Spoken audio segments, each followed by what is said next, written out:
আজকে 10 বছর পর বিদেশ থেকে আসলাম। ঢাকা শহর অনেক চেঞ্জ হয়ে গেছে। এখানে আগে একটা বটগাছ ছিল, বটগাছের নিচে বন্ধুরা মিলে আড্ডা দিতাম।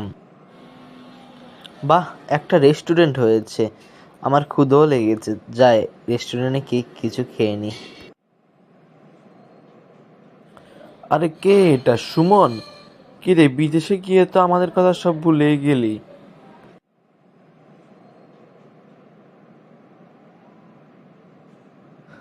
না বন্ধু, তোদের কথা ভুলিনি, তোদের কথা আমার সব সময় মনে ছিল। আগে চল রেস্টুরেন্টে যাই, চল কিছু খেতে খেতে কথা বলি দুজন মিলে।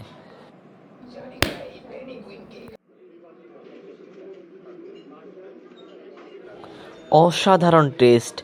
আজ 10 বছর ধরে এই মাছ আর ভাতের যে মিস করেছি আমি।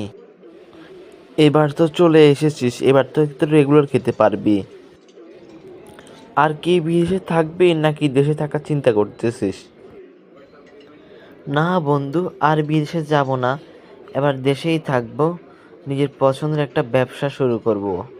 Thanks for watching video. Please subscribe my channel.